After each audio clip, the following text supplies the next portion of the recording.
James joined us on the Down to Business podcast today. And look, if it's one thing I don't play about, I know y'all don't play about, it's definitely sleep. But he was able to tell us how he started his company, Swanwick Sleep, based around the discovery that people are really not getting the best night's sleep that they could, how there's artificial light in so many different areas and surfaces within the atmosphere that can disrupt that. And even answered a very infamous question of mine as to how brushing your teeth at night is actually destroying your sleep. It may not be the answer you're expecting, so definitely tune into the episode. And honestly, by the end of the episode, if you're not convinced, I'm going to convince you right now, but hopefully he does too. Grab you a pair of Swannies, make that transition to the blue light blocking glasses, and improve your health overall. So without further ado, enjoy episode 149, Health, Wealth, Happiness.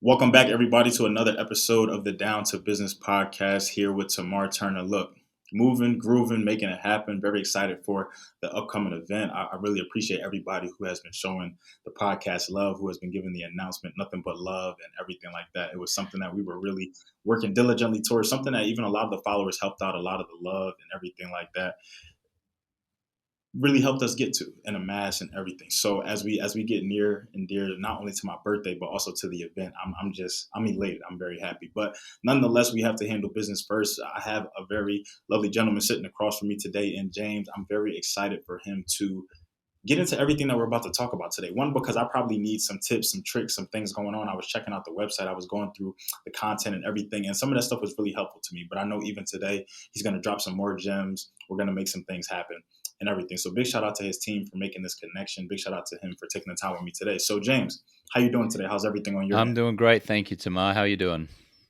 I'm pretty good. Never can complain. Never can complain. So when it comes to the podcast itself, I know we're going to have some people tapping in from your side. I know we're going to have some people on my side. And I also know that we're going to have some newcomers along the way who probably know nothing about either one of us. So to bring everybody up to speed, to get everybody on the same page, can you just do two things for me? Can you, one, just tell us a little bit about yourself? And then two, can you just tell us what brings you on the Down to Business podcast today? Well, I'm Australian American, grew up in Brisbane, Australia, and I help people to have a better relationship with alcohol. I haven't drunk alcohol since 2010. People mistakenly believe that you got to be an alcoholic or waking up in a ditch to have alcohol compromise your life. But I'm here to propose that even seemingly innocent amounts of alcohol can compromise your health, wealth, love, and happiness. I also have a sleep company, and I really support entrepreneurs, executives, business owners to sleep better so they can perform at a much higher level. So immediately off the bat, one, I love to hear that pretty much 13 years without alcohol. And that's amazing because I also do kind of agree with what you said, that sometimes people really wait until that detrimental happen, or sometimes until it's very too late, or just they don't do anything at all about it. And alcohol can truly have impacts, influences, everything in life, especially over time, not even always immediate. We think about our diets, and we think about how some of the things that we ate when we were younger or consumed when we were younger, if you keep doing that, or if you continuously don't change, or if you continue putting that processed food in you and everything, how when you get older, how we are so more susceptible to just diseases, illnesses, things that we can't even see internally, but at the moment it feels good, tastes good, whatever have you. So I guess the very first thing that I really want to get into, but let's take it back to 2010 a little bit. What, if it was even really just one thing, was this just a decision that you made to wake up one day to really do this? And you obviously stuck with it. So from 2010 to 2023, I guess I also want to kind of know what has allowed you to not only, one, make that decision, stand on that decision, but stay so disciplined and not really revert back from what you did. I was a socially acceptable drinker in that I would have a couple of drinks most nights of the week. I wasn't waking up in a ditch. I wasn't getting a DUI. I wasn't an alcoholic. But, by the time I got to age 35, I'd had 20 solid years of one or two drinks a night behind me. And when I got to 35, I was in Austin, Texas at the annual South by Southwest Festival. I had 2 Bombay Sapphire gin and tonics at an open bar, went back to my hotel, went to sleep. Woke up the next morning and I could taste the gin in my mouth. I was probably 30 pounds overweight. I felt like a 6 out of 10 in my clarity, focus, energy, sleep, performance. And I went next door to the hotel to an IHOP, an International House of Pancakes. And I was sitting there going, what am I doing at an IHOP? And that was when I really committed to taking a 30-day break from alcohol just to see what would happen. And I did. And in 30 days, I lost 13 pounds of body fat. I slept better, looked better. I auditioned for and got a job as a sports center anchor on ESPN, probably the most iconic sports news TV show, certainly in America. I attracted a great romantic partner into my life. My conversations with friends and acquaintances had more depth to it and were less trivial and surface level. And I just felt so damn good. And I had feedback to say that, things were going well. I had all these achievements that I just said, well, maybe I'll go to 60 days. Maybe I'll go to 90 days. Then I got to a year and I was back in Austin, back at the same annual event at the South by Southwest Festival. And I ordered a Bud Light from a bar called the Luster Pearl on Rainey Street in Austin. And at the last moment, just before I took my first sip, I thought, you know what? In 1 year, I've lost that 30 pounds that I didn't want. I'm on TV, hosting a show, doing my dream job. I'm loving it. I'm confident about it. I'm not worried about what people think about it. I've got great relationships. I'm going to keep on going. And that's what I did. And it's been 13 and a half years. It's certainly helped along the way that I now have created an organization that helps mostly entrepreneurs and executives over the age of 35 to stop drinking. And that's kept me on track. But I've got more health, wealth, love, and happiness in my life. And I've had a life with alcohol and a life without. And in my experience, without is way better. And it's really kind of cool hearing that perspective because, like you kind of just ended with, you've had it with where you were socially acceptable, and you've had it without. And by far, the pros far outweigh the pros that you had with and without. So to really just see almost both sides of your life, almost really a transition, almost even a revelation. I love to hear that. I even know that there are people out there listening who are probably along the same tracks or probably tried to do something very similar, but maybe didn't stick with it, or maybe went to a festival or went somewhere and kind of just fell back into that trap. So I guess now what I'm kind of focused on and what I more so want to know, because you've touched on it now twice, where did really sleep come into this? Where did you really kind of want to tie the two together? So I know you were kind of saying, even with, well, when you cut it out, when you stopped, you noticed you were sleeping better, you were just feeling better energy, you weren't that 6 out of 10 anymore. So at what point did you really realize that you wanted to tie everything together and really brand it and then really put that onto others as well? Well, look, I was living in Hollywood, California around 2015, and people kept asking me, how are you going to all these Hollywood parties and not drinking? Because I was going to the Playboy Mansion, the Golden Globes and Oscars after parties, the MTV Movie Awards, the Grammys. I was going to all these Hollywood parties with open bars and hedonistic behavior, and I was drinking soda water, and I was still dancing on tables and still having a wonderful time. And that was when the idea hit me. Maybe I could start a business helping people to stop drinking. And so I did. I created this 30-day no alcohol challenge. It still goes today at 30daynoalcoholchallenge.com. And I started enrolling people. And then because I was health conscious, because I wasn't drinking, I started to learn a whole host of other modalities. I did a silent meditation for 10 days. I learned about conscious communication. And then I learned about sleep. And more specifically, I was in Palm Springs, about 2 hours outside of LA, and I went out to a hotel restaurant with some friends of mine, and one of my friends was wearing a pair of really ugly Uvex orange safety goggles to dinner. And I said to him, "What are you doing? You look ridiculous. Get those things off." And he said, "No, man, I'm trying to block the blue light." And I said, "Block the blue light? What are you talking about?" And he went on to explain that artificial light at night from your screens, from your TV screen, your cell phone, bathroom light, kitchen light, microwave light, reading light, McDonald's golden arches lights as you're driving along the highway, traffic light, street light, all of that light stimulates your pituitary and pineal glands, which suppresses your melatonin release, which ultimately shows up as having not a great night's sleep. And so the only problem is that my friend looked like a meth chemist wearing these ridiculous orange goggles blocking that blue light. And so I decided to create a stylish pair of blue blockers, and I started a sleep company not long after I started the stop drinking alcohol company called Swanwick Sleep. My last name is Swanwick. This is a pair of, I'm just holding up to the screen now. If you're listening, you may not be able to see this, but I'm wearing a pair of orange lensed blue light blocking Swannies glasses from my sleep company, Swanwick Sleep. And the University of Washington did a 2019 study where they put them to the test, and they found that the participants who wore these glasses in the last hour before they, retired for the night, reported sleeping 11% better, and then their productivity was up to 12% higher and better the following day because of the great night's sleep. So that's kind of how it all came to be. I think stopping drinking opened up a cascade of really healthy modalities. And then I just created businesses which were really just an extension of my healthy lifestyle. I'm not gonna lie, I don't know what your friends' glasses looked like at the time, but just from the way you described them, I could kind of get the visual in my head. But those, the ones that you put on, they looked a lot better for those tapping in and everything like that. I do love that orange tint. Orange is my second favorite color. So now, specifically about the glasses. Now, when it comes to what you actually see and what's actually being projected on the other side, do does your phone look different? Does driving past a McDonald's or a street light or a traffic light, will it come across any differently from you, or is it more so just how your body is responding to it that it's helped you? Because, like you said, in putting it on in your last hour, it did numbers for you. Working up the lights and things weren't hitting you the same. So, are what you looking at when you physically have them on? Do you see like that orange tint? Does it look a little bit different? Because I know sometimes growing up, I used to joke around. I used to put my grandma's glasses on or somebody else's glasses on, and sometimes I couldn't see anything. Or other times you put glasses on and you really can't see anything outside of that color. So much so that when you take it off, things around you start to look different. So, what is that experience like for you and for others who have been able to kind of use I'll these and show test you these right out? now, Tamara. Here we go. You ready? There you go. The glasses. I'm putting the orange lens up on the camera of the screen that we're doing. So yeah, it does. It goes orange.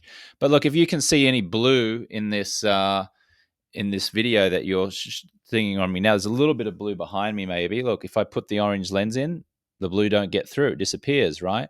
So the whole point of this is that yeah, it does change the view through the lens. Um, and it blocks the blue light, which is destroying people's sleep. Now, people might be able to fall asleep just fine, but the quality of their sleep is compromised. I'm wearing an Aura ring. I like to track my sleep with an Aura ring. And in that 2019 study that I just referenced from the University of Washington, they tracked people's sleep. Okay. And people then anecdotally were tracking with an Aura ring. Now, when they wore the orange lens, yes, it does change the color of what you see, but you only have to do this in the last hour or so before you go to sleep, and it doesn't compromise your viewing experience. In my experience, like yeah, I watched stuff on my phone, I'm scrolling around, and yeah, it does look orange, and I'm absolutely 100% willing to do it because I want to sleep the way that nature intended me to sleep. Now, if you don't want to sleep the way nature intended you to sleep, then don't wear the glasses and have a compromised sleep and wake up a little bit tired and irritable and lethargic and crave sugary foods and eat more food to give yourself a energy boost in the day and put on some unwanted body fat and have 30% more visible wrinkles around your eyes, as a UK study showed about people who are poorly slept. You don't have to do this, right? But the science is clear. If you expose yourself to artificial light at night, which everybody does in the modern world because we've got the reading light, the bathroom light, the kitchen light, the alarm clock light, the air conditioning light, the television screen light, all that light is messing with your sleep and messing with your performance. And if you strive to be a peak performer in health, wealth, love, and happiness, you're going to put up with a bit of orange view through a pair of orange lens, and it's not even bad. It's like it's kind of cool, you know.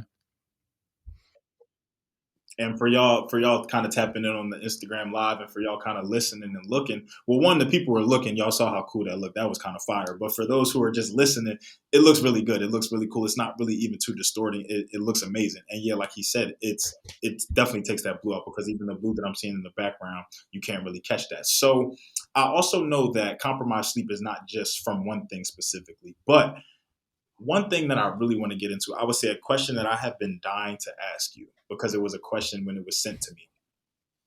How does brushing your teeth before bed destroy your sleep? I get because I'm thinking about dentists, I'm thinking about all the doctors and people who tell you that you need to be brushing after meals, you need to be brushing before bed. Even my own friends are posting this that you guys better be getting your nightly brushes and it's showing in your appointments. So now, as somebody who has tested, had gone through tests, has done his research, has read through things, what have you found in relation or in correlation to brushing teeth and sleeping? Because I really need people to know this. I need to know this myself, so I'm very interested. Tamar, what time do you brush your teeth at night before you go to sleep?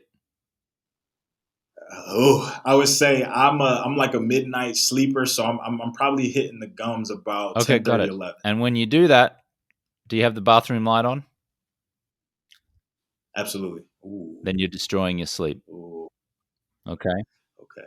So are you saying brush? my teeth in the dark or with those Brush your glasses on? teeth Is that either okay? in the dark, which you're not going to do, right? Or wear a pair of quality blue light blocking glasses like the ones from Swanwick Sleep, right? Scientifically tested by University of Washington. Here's the thing, right? The, it's a little bit of a cheeky thing when I say, the way you're brushing your teeth is destroying your teeth. It's absolutely true because 99.9% of the people on the planet brush their teeth with the bathroom light on without wearing a pair of blue light blocking glasses. Right? Think about it. Everybody does this thing. Everyone goes to the bathroom, uses the bathroom, brushes their teeth, and they all do it with the bathroom light on. And that light is stimulating the pituitary and pineal glands, tricking your body into believing that it's still daytime. Therefore, the body does not release as much melatonin as the body ordinarily would release at that time of night because it thinks it's daytime. Therefore, you don't sleep as deeply as nature intended. Therefore, you wake up tired. So it's not so much, it's actually nothing to do with how you brush your teeth in terms of like the movement left and right and up and down and the gums. It's more to do with your nightly habit of exposing yourself to the light in the bathroom while you're brushing your teeth. I'm not gonna lie, I love the way that it's worded and promoted because when I definitely read that, I go to my bathroom, I start reading the back of my toothpaste label. I'm like, what am I doing wrong? What's going on? I need to switch the brush. What am I doing? But okay, when you put it like that, when you map it out and hash it out like that, you're absolutely correct. Okay, so I get that. So now we're moving along the journey. So something that I really noticed from the website were not only the testimonials, but of who the testimonials were from. There are a lot of people using these glasses in some capacity. A lot of familiar faces, a lot of familiar names, a lot of familiar industries. When this really got started for you, when you were really getting things off the ground, once the products were here, so on and so forth, what was really between the studies that you conducted, between all the research, all the behind the scenes work that went in, what was the main way that this product was promoted? How did people really come to know about these glasses, use these glasses? Was this social media? Was this word of mouth? Were people doing trial and error? Are you in other, like these sunglass huts or these Warby Parkers or different places and spaces like that? What was that really like, building that foundation, but getting things off the ground for others to be able to Well, in the use, take first eight advantage of? weeks, it was just really trying to put it out on social media. And my social media wasn't big at the time, it was quite modest. And so it was friends, family, Facebook posts, things like that. Then I managed to get interviewed on a podcast, which at the time was called Bulletproof Radio, hosted by Dave Asprey, who's a big biohacker. And the interview with him, which went live, led to daily sales going up to like 50 sales a day. We went from about 10 sales a day to 50 a day as a result of being on that podcast. And then we took a gamble and we invested about $20,000 to go and exhibit at the Bulletproof conference in Pasadena in 2015.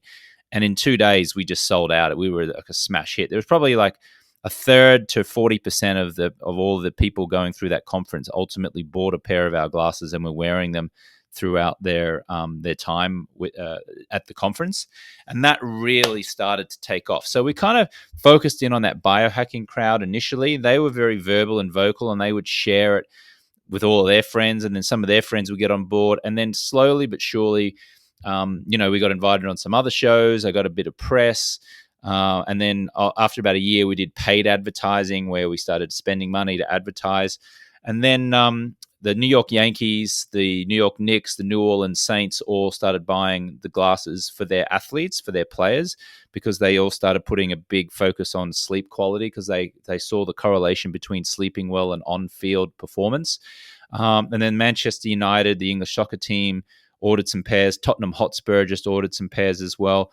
A lot of NBA teams, LA Lakers, Paul George from the LA Lakers, started wearing these glasses, and that gave it a lot of authority, gave them a lot of authority as well.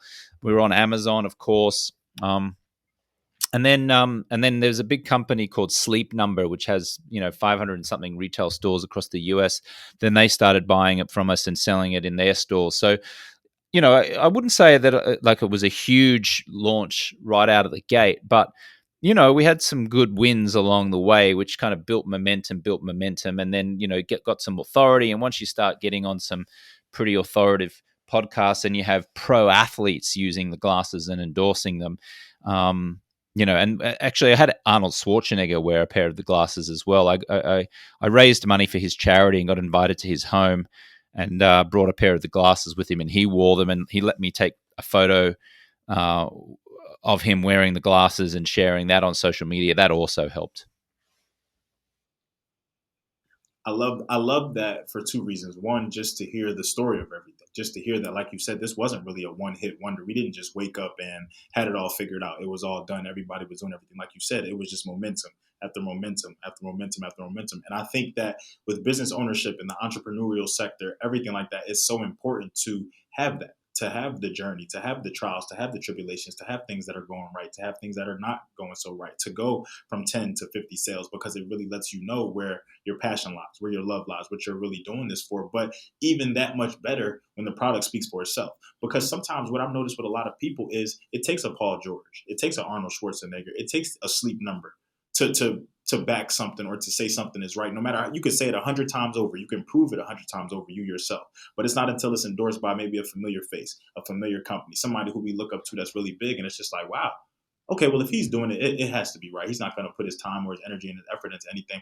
But imagine if he hadn't done it. Just because Paul George, just because Arnold didn't wear it, doesn't make these glasses any less valid, any less effective, any less promotional. But because the social media may have been modest, like you said, because things just weren't really where they needed to be at the time, it could also have affected how it was promoted to others. So I love that now. All right, so I'm thinking about, obviously you we've talked a lot about the people who have supported, who have bought into this, who know this, who love this, who even get educated on this, because I'm sure with a lot of what you do, it's teaching just the same. It's letting people know you've taught me a lot. And this is really the first conversation that we've had. But just from going through the website, from the content, the social media, everything of the sort, I'm just reading things. Like I said, you had me in my bathroom just trying to figure out, do I stop brushing my teeth? Like, do I need to call my dentist? Like, what's going on? What's happening? But I want to also talk about the opposite side, the devil's advocate, the people who still have drawbacks about this, who may not necessarily, oh, I'm sleeping fine. Like I think I get enough sleep. I'm okay with the alcohol in my life and everything like that. So the message out there, well, one, what is the message out there to people who may not really understand why cutting alcohol out of your life may be very effective and resourceful for you and really do numbers in your life? Why is sleeping so important for me and my business? And I'm sleeping fine every night, but I also know that I have to wake up and grind and do things. So why is me putting on a pair of glasses so essential, so effective? What is that really going to do for me in my life? What do you say to those people who may not necessarily understand everything that you guys are promoting and putting out there? I'll answer that two or three different ways. Okay, health, wealth, and happiness. Okay, health, wealth, and happiness. So for health, there was a 2022 study that came out from the UK that looked at 35,000 Brits who were middle-aged or older. And what they found is that one seemingly innocent drink per night was enough to cause brain degeneration. It destroyed grey and white matter in the brain. Now, that's just 7 standard drinks a week. So again, I would just implore your listeners, if you're thinking this is not for you because you don't drink that much, then I would invite you to think again, because just one drink a night, 7 standard drinks a week, is enough to destroy gray and white matter in the brain. Okay. In terms of sleep, if you are not well slept, you are tired and irritable, which shows up in your decisions that you make in your business. Maybe you don't hire the right person. Maybe you don't fire the right person. Maybe you only make 6 cold calls a day instead of 10. Maybe you only work a couple of hours a day when you could have worked 4. Maybe the decisions you make are poor as opposed to the decisions you make are smart. That can equate to hundreds of thousands of dollars in lost revenue. If you're operating at a 6 out of 10 and your business makes 250 grand a year, what happens if you stop drinking, sleep well, and now you're operating at an 8 or a 9 out of 10? Maybe that generates you an additional $100,000 in revenue because you thought of a new marketing plan, because you had that strategic direction to really scale the business. It's very, very challenging for you to make smart business choices when you are poorly slept and trying to recover from the effects of even seemingly innocent drinking. So if you want to drink and you want to hang on to the drinking, just know that the price you will pay will probably be hundreds of thousands of dollars, if not millions of dollars. Very simple. Also know that the price you will pay is that you'll probably have unwanted body fat. You'll probably lose some confidence. You'll probably feel tired. It will compromise your quality of life. And then in terms of relationships, just know if you choose to drink, which you can, who am I to tell you to stop? You know, you do whatever lights you up. But if you choose to drink, you will probably be more irritable than if you didn't drink. And that will probably put more strain on a romantic relationship. Maybe you're not as present with your kids. Maybe you're not as present with your wife or your husband or your boss or your colleague. And it's just this, this vicious cycle. Now, people might say, oh, you're such a killjoy. Life's there to be enjoyed. Of course it's there to be enjoyed. But I tell you, I've had a life with alcohol and a life without, and life is far more enjoyable without.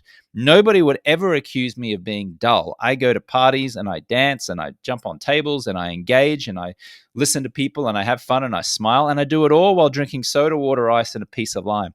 So again, I don't want to be a broken record here, but most people that did a study that came out of the University of Sydney. In fact, there was a professor there by the name of Nicola Newton. She's from the Matilda Centre for Research in Mental Health and Substance Abuse at University of Sydney. And she said most people on average wait 10 years to get help with their drinking habits. You want to take another 10 years? That's fine. You do you. But if you stop drinking now, I promise you, life is going to be so much more enjoyable over the next 10 years than if you don't stop. I mean, the proof is there. That makes all the sense to me. But I also do understand why people will react like that. The fact that you were even saying too, back to your ESPN days and back at being such at prestigious events and after parties and everything, people were walking up to you and asking you, why are you not drinking? And that's not really, why is that a question? Like, why? Because you could pose the same question to them, but why are you drinking? So it's just so interesting and to hear that, and it's so interesting to hear, but both sides. Not that you just came into this never really touching anything, never really experimented, because that's a card that people play too. They'll try to say, well, he hasn't drank enough, or he hasn't done this, or he hasn't done that. But you're telling me that you lived a life with the alcohol. You had the experiences. Like, we weren't waking up in ditches. We weren't doing anything to hurt ourselves or anything like that. But you had that lifestyle. You had fun. You enjoyed it. But now seeing everything on the other side of it, I love that. And the fact that you can reflect on that, but the fact that the proof is there, the proof, everything that you kind of just gave me, everything that you backed up and everything that you kind of just built up this case with, you can't do that with alcohol. And if you can, then I need somebody to come on this podcast and we need to sit down and we can all talk. We can have a three-way conversation at that point. But no, I really love to hear not only the transformation and the discipline, but I love to hear how everything is logical. It just makes sense. So, all right.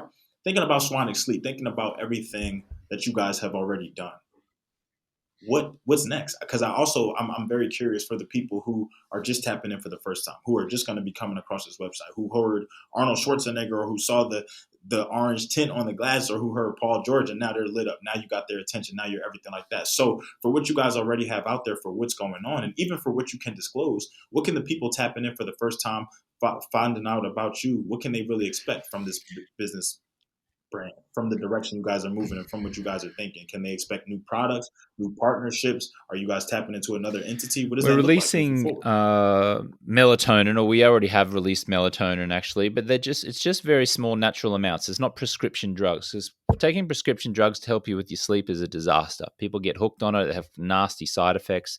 So we release a little bit of melatonin from our website, swanwicksleep.com. We also have well, at least it was voted the world's best sleeping mask in 2017. It's an oversized silk sleep mask, and silk actually retains the moisture in your skin. So when a lot of people are sleeping on cotton pillow slips, and it dries out the skin, and so there's more visible signs of crow's feet and weathered. You kind of look a little more weathered when you've got your face and your head on a cotton fabric throughout the night, as opposed to silk. So we designed this silk sleep mask, which retains the moisture and prevents those noticeable signs of aging, like wrinkles and flaky skin, etc. And then the goal really is for us to keep getting the glasses into the hands of as many pro athletes as possible. We're not really having to do much outreach because they're increasingly finding us. We have a lot of incoming requests, which is terrific. And then at some point, we haven't done it yet, we'd like to get a celebrity endorsement, like actually partner up with a celebrity who could bring the attention to the product to the masses, so to speak. So We've also got prescription glasses. If people need prescription, you can either get a pair of fit overs, which go over the top of your existing prescription glasses, or you can order a pair and we'll make a pair of prescription for you. And there's also upcoming range of kids glasses as well, because kids are most susceptible to the blue light.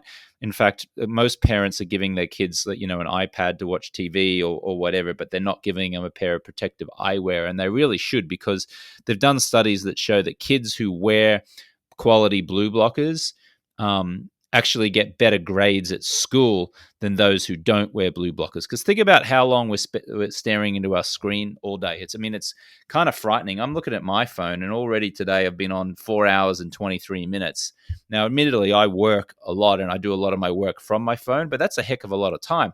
That's why I'm wearing a pair of the daytime Swannies blue blockers with the clear lens. And then later on tonight, an hour before I go to sleep, I'll put on the orange lens, which blocks out the blue light responsible for messing with your sleep. So yeah, that's a little bit about what we've got coming up. I will say that one of the things that impressed me most about your website was how extensive the kids section is. And now that I hear it explained and now that I see everything, why it makes sense, because I even think about my little brother, his friends, everything like that. When growing up, just how many times they spent on our phones, and then they got their own phones, and then the tablets, and then the games, and just always just locked in or looking at some type of screen. And sometimes the lights are off, sometimes the lights are on, sometimes it's just ridiculous. It's just right here though, and so you always see it. So no, I really was impressed by that. Even some of the, I'm not gonna lie, some of the kids stuff I wanted, I was just like, wow, that's kind of cool. Like that looks good. I really think that that's nice. But even still, I think while it appeals even more, it's because in a sense it's a fashion statement. Kids will see that. Kids will see the nighttime ones, the clear ones. Kids like it. Kids see orange. Kids see colors. They don't know what they're wearing. They don't know what they're doing necessarily. We want to wear everything. We wanted to. I think about some of the times and some of the things I asked my parents to wear, from glasses to hats to sandals to everything. It didn't make sense. But even then, they may not know necessarily what's going on, but just watch it, watch the studies, watch what things happen. So I guess I have kind of a question for you. So has there ever really been a day where maybe you forgot, or maybe you didn't wear the glasses in the order, or threw off your routine or anything like that, and there were noticeable differences just in your pattern and how you were moving throughout the day, maybe in just Yeah, how I'm you were not well feeling, slept, and everything so I like can that? track it with my Aura Ring. If I don't wear glasses, my Swannies blue light blockers at nighttime, I can track my sleep and see I don't spend as much time in that deep REM restorative sleep. I may get the same duration of sleep, but the quality is severely compromised, and then that shows up feeling tired and irritable, and dragging my feet a little bit. But when I am well rested, when I am well slept, because I've worn the glasses, I wake up feeling the way nature intended me to. It's not like I'm jumping out of bed singing a song going, wow, life is amazing. I'm jumping out of bed feeling the way that nature always intended me to jump out of bed, right? But like people's sleep is so compromised now that we just accept waking up feeling tired and dragging our ass out of bed and feeling lethargic and trying to get sugary food to give us a pick me up and needing the coffee to function throughout the day. I mean, it's crazy. If we just sleep well, stop drinking alcohol, eat well, exercise, get morning sunlight, block artificial light at night, man, we can just move closer and operate closer to that 9 out of 10 feeling rather than the 6 out of 10 I've described. And sometimes it's really just that simple. So I also wanted to get into that ring. So the R ring. So can you, for the people out there, one who are seeing and one who are hearing it and maybe can't see it, explain to me what that does. So it basically tracks how long you're in REM versus not in REM, how like heart rate, Yeah, well, I'm everything. What wearing does the it really do Aura specific? Ring, and I'll just pull it up on my phone here. So if we look at my sleep from, let's have a look here. So we got a sleep here from recently. Let's pull it up, and we've got 7 hours 52 total sleep. It's tracking my uh, REM sleep, my deep sleep, my latency, the timing of my sleep, the total sleep, and I can show you here. Yeah, I can just show you. It gives you little graphs of like what time you went to sleep, when you moved during the night, your heart rate variability, how many beats per minute your heart goes as you sleep. Um, and then, yeah, then it tracks your deep sleep. How long did I spend on deep sleep? And it sort of outlines what deep sleep is. It outlines what REM sleep is, and so forth and so forth. And then it gives you like my resting heart rate was 44 beats per minute during the night, which is terrific. Sleep efficiency, It gives me a sleep score, which is my overall performance. So on this particular night, it's an 86, so like an 86% performance. And then the other thing it tracks is how many steps you get throughout the day. So today, so far, I haven't walked that much. I'm going to go and walk after this. I've walked 2,670 steps, but I like to get a daily steps in of over 10,000, like I did here, where I got 12,000. I like that a lot. Very detailed, almost like almost kind of a breakdown of like the health app in the iPhone, or like even when people who use the watch and you're talking about the rings and stuff like that. But I like how in depth, how intentional that is, because it can really show you. And even I wish that there was a way to maybe track before how people were doing, and even putting that ring on now and seeing the contrast and the differences. Even probably with the glasses, it'll probably show differences and contrast and comparisons and everything like that. Okay, so look, we talked about a lot today, from the melatonin to the mask to the glasses themselves, the ring, everything. For someone who is just coming along and says, "Wow, James, like I feel like this was a lot. You threw a lot at me." But I agree with you. I definitely do need to stop drinking. I need to work on that. I definitely do need to work on my diet. But as far as like, where do I start from the sleep perspective? For somebody who may be coming across your website for the first time, or somebody who may just even be listening to this interview, but now they want to go to the website and figure out and look through different products or everything like that. Do you what do you suggest? Is this like a consultation type thing where they kind of come to you, they tell you what's going on? I know they can just kind of go in there and shop and add products, but for somebody who may not be too knowledgeable and wants to kind of dive a little bit deeper to figure out what exactly they need, what do you suggest to them? Where do they go? How do they kind of get started with trying to, dive a little bit deeper into what you do If and what you someone's offer? wanting to have a better relationship with alcohol, I'd suggest you go to alcoholfreelifestyle.com/guide, and I'll send you my 60-page plus alcohol freedom formula guide, which will walk you through how to reduce or stop drinking. You can also do a scorecard or a quiz, if you like, just to see how much your drinking is maybe costing you financially. You can go to alcoholfreelifestyle.com/scorecard for that. And then over at Swanwick Sleep, which is spelled Swanwick, SWANWICK, swanwicksleep.com. There's also a quiz there where you can do a little quiz, and it'll ask you some questions about your sleep and maybe identify for you some of the habits that might be compromising your sleep. And then we'll give you like a report on some habits that you can replace those bad habits with to improve your sleep. And then, we've also, my podcast, Alcohol Free Lifestyle, is also in Spotify and on Apple Podcasts. And that's been around. We're 200 plus episodes in now. So you can always get the latest tips there. And then I'm pretty big on Instagram and TikTok at James Swanwick, where I do a lot of alcohol tips and sleep tips as well.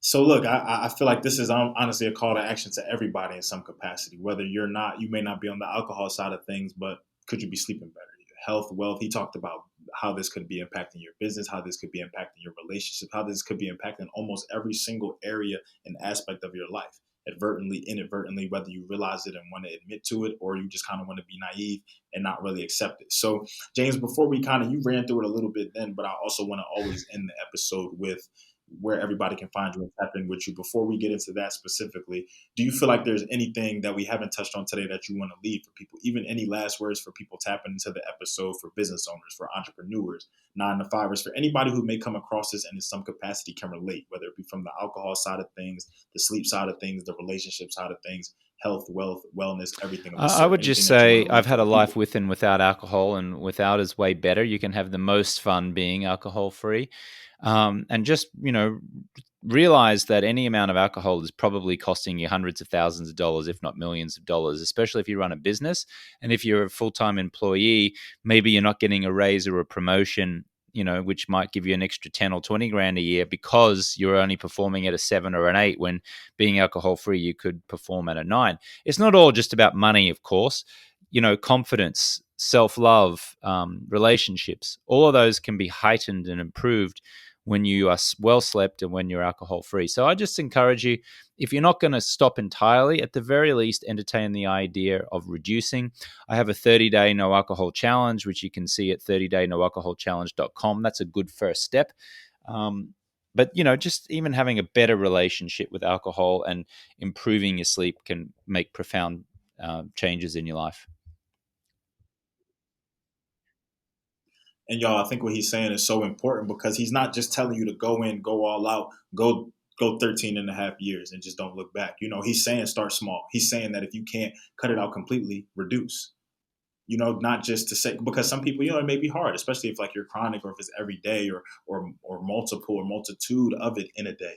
It can be a little bit hard to just go cold turkey. But he has guides, he has information for you, he has research, he has studies that have been done, all of this for you that's already done for you to kind of go through, walk through. And no, he's not saying that this is going to be the easiest thing. I'm sure for him over that 13 and a half, it was wild. But now for him to have that life with and to have that life without, look at him. He's not looking back. He's still on the tables. He's still making things happen. He's still having fun, everything of the sort. So I encourage everybody, even myself, as somebody who has alcohol in their life, I can maybe look to reduce. I can maybe look to, even after that reducing, see what it does if I can cut it out. Because like he said, he started at 30 and then he went to 30, he went to 60, and then 60 turned to 90. 90 went to a year. And before you look at 365 days, wow, I did that. And then just when he thought again to take a sip, nah, why don't I did a year, could knock out another year. Another year turned to 13 and a half. So I love everything that you're doing, James. I love to hear even the message that you're putting out there. And I love the fashion statement. The shades look good. Like we said, we don't got these snowboarding looking goggles on. You can't see out of it or anything like that. We have some really nice ones for the daytime, ones for the night, men, women, kids, everything of the sort. So before we close out, before we wrap things up here, can you just give us everything as far as social media, as far as website, even drop the podcast again for us, everywhere where we can find you, reach you, find out about Swanwick Sleep, find out about alcohol-free lifestyle Alcoholfreelifestyle.com, as well. swanwicksleep.com. Type in Swanwick Sleep and Swannies into Amazon. And then you can follow me on Instagram and TikTok at James Swanwick. That's how it's spelled, Swanwick, but it's pronounced Swanwick. And then the podcast is Alcohol Free Lifestyle in Apple Podcasts and on Spotify. All right, y'all. So as a fellow podcaster, I'm always encouraging y'all to tap in with business owners and entrepreneurs, but especially another fellow podcaster. So I need to be doing the same. So I will be playing that too in my rotation now. So no, but James, thank you. Thank you, one, for just understanding there was some miscommunication on my end and things like that. So thank you really still for making this happen, for coming on here, for giving us an in-depth look, for making me now not be as nervous to go and look at my toothpaste, or I don't have to call my dentist anymore. I'm okay. I'm figuring out what I'm doing. But no, I'm definitely encouraging everybody out there, like I said, in some capacity. Think about everything that he's talked about today, everything that he's touched on. And I'm sure something that you can relate to, you can pull from, you can learn from. I've learned on here. And even when I play this back, I'm going to learn. Like I said, even before we hopped on this call, I was learning from the website. There were just certain things and certain statistics and certain stuff that I just did not know. And that I did not even, I didn't immerse myself in that. But now that I know, now that I hear it, now that I hear his studies and everything that was going on, now I'm going to take a little bit deeper of a dive, or be more cognizant of the lights and what I'm surrounding myself by, being more cognizant of my nighttime routine, looking at the rings and comparisons and everything. I encourage y'all to do the same. So no, James, thank you for the time. Thank you for the insight. Thank you for everything you did. And to everybody who continuously taps in, but yeah, I'm gonna definitely keep brushing my teeth. Somebody said that on the loud, but we're just gonna, we either gonna turn the lights off or we're gonna put some shades on for sure. But no, to everybody who continuously taps in, who continuously listens to us, shows us love, I thank y'all. I love y'all. This has been another episode of the Down to Business podcast. Here with Tamar Turner.